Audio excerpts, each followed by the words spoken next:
Okay. So have you ever like gotten that feeling, that feeling deep down when you really want to speak English, Yeah. but you just kind of freeze up? Oh, yeah. You know what I mean? Sure. Like even if you can understand a lot, Yeah. maybe you've tripped over your words or worried about saying something wrong or just felt that like fear of judgment for your accent, or if you make a grammar mistake, Right. Does that sound familiar at all? Oh, yeah, totally. I think so many people experience that. It's like that fear holds you back, even when you've studied the rules and you've got, a decent vocabulary. Yeah. Actually opening your mouth and speaking to someone, Right. it can feel like climbing a mountain.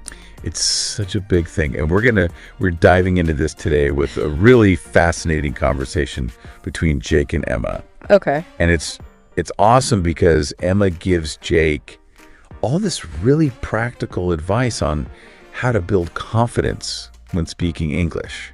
And we're going to break it down. Like what are the key things here that we can all use to really overcome that fear and start speaking more confidently. Love it. So it's not just about understanding the challenge, it's about figuring out what are those actionable steps that you can take to get better. Absolutely. So to start off, Yeah.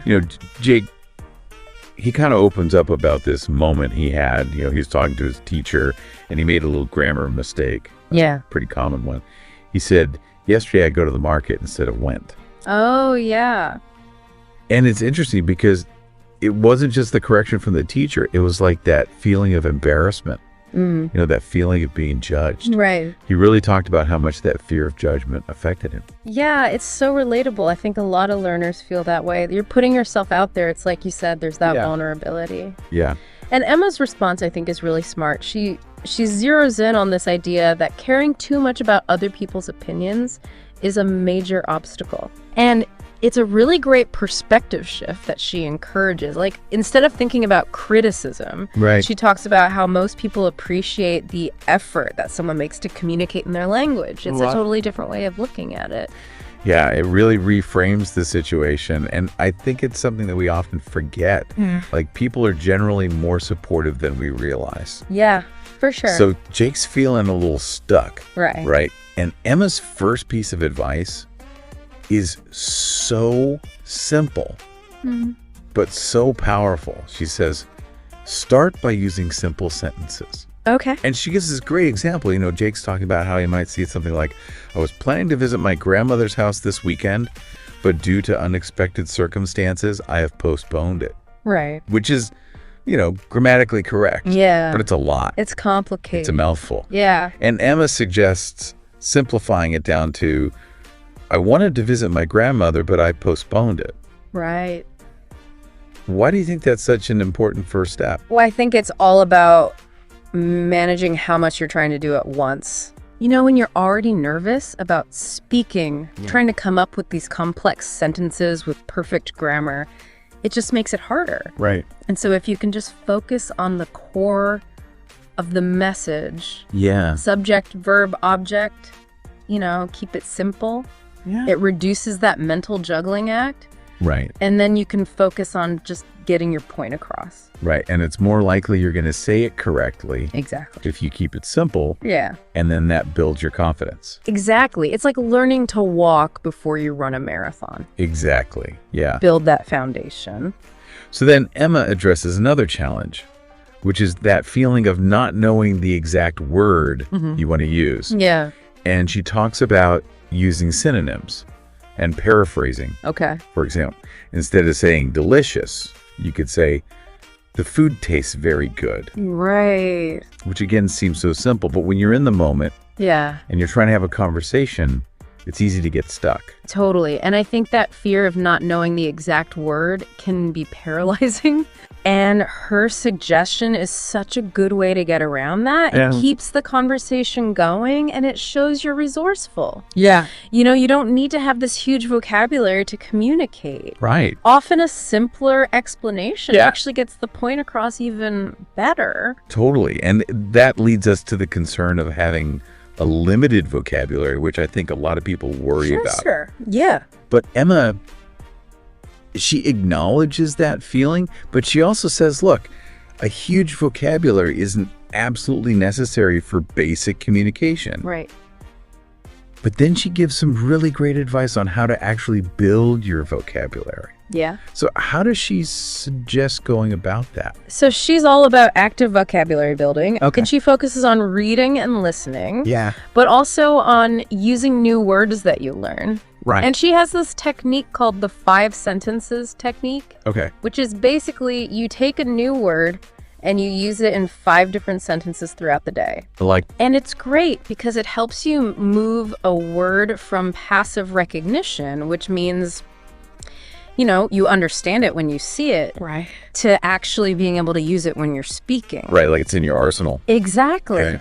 Yeah, and it uses these 2 really powerful techniques for learning spaced repetition and contextual variation. Okay. So you're seeing the word in different situations and you're seeing it multiple times, and that really helps it stick in your brain. Yeah. And she gave a good example. She said, you know, instead of always saying very tired, make an effort to use the word exhausted Right. in different sentences throughout the day. Yeah. It's a small change, but it can make a big difference. Makes you think about it. Yeah. Yeah. And then she takes it even further and suggests writing short stories or even just like little conversations. Right. Using the new words. Yeah, writing is such a good way to solidify new vocabulary Yeah. because you're actively constructing sentences Yeah. and thinking about how those words fit into different contexts. It's way more engaging than just memorizing a definition. Right. And it prepares you to actually use those words when you're speaking. Right. It's like rehearsing your lines before you get on stage. I like that analogy. Yeah. So now we get to something that's super interesting and maybe a little bit scary for some people. Okay. Emma suggests recording yourself speaking. Oh, wow. And Jake's like, that sounds weird. Yeah. And I think a lot of us can relate to that feeling of like, ugh, I don't want to hear myself. Oh, no, I hate it. Well, what's the benefit of actually pushing through that discomfort? So even though it can feel really awkward to listen to your own voice, Yeah. Emma has a good point. It allows you to really hear what you sound like Right. and identify areas where you can improve. Right. Like an objective viewpoint. Exactly, like pronunciation, pacing, filler words, all those things that we might not even realize we're doing. Right. And it's like having a coach review game footage. Yeah. You know, it's a way to really see what's happening and make targeted improvements. Yeah. It's like watching yourself on video. Yeah.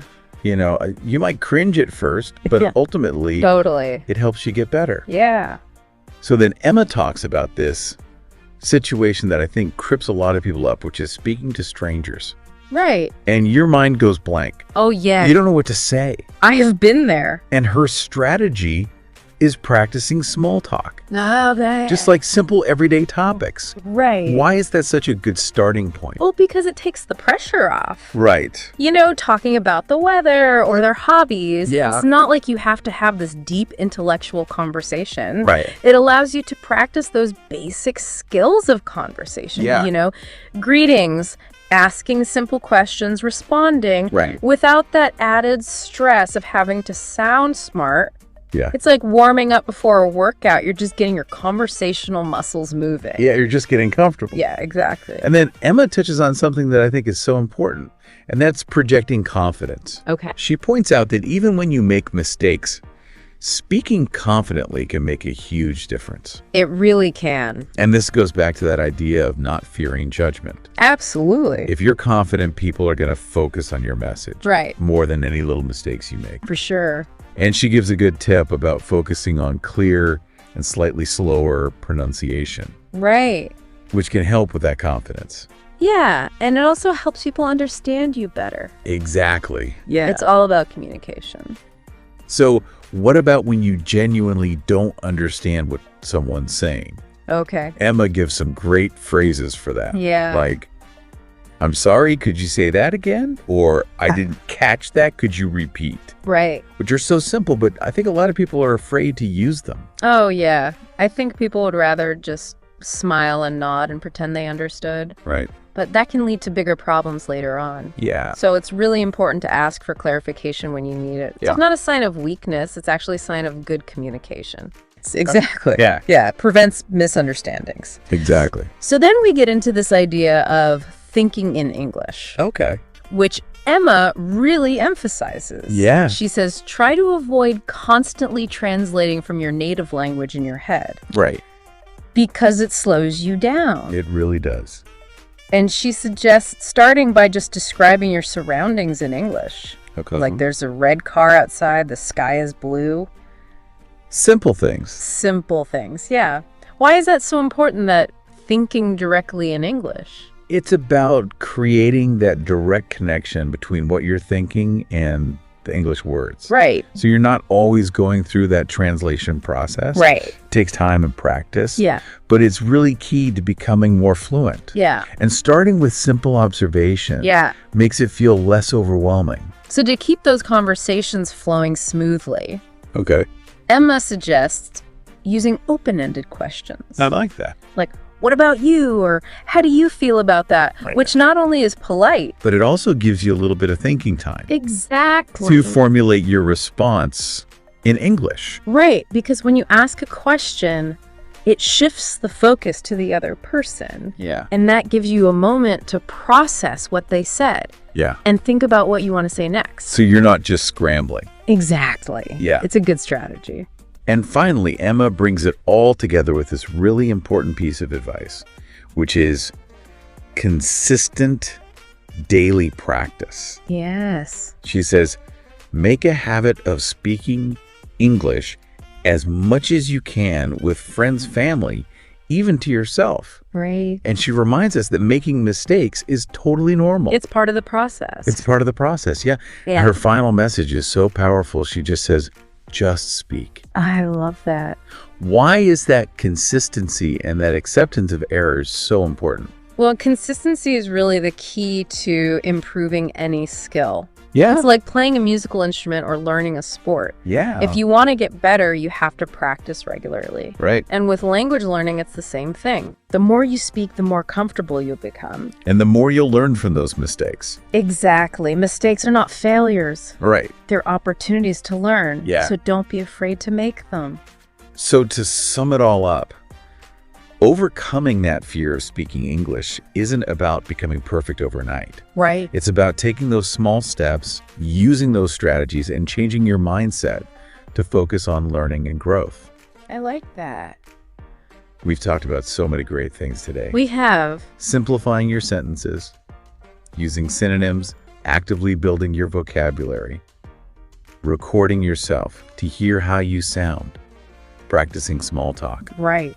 projecting confidence, Yeah. asking for clarification when you need it, Yep. thinking directly in English, using questions to keep the conversation going, All great stuff.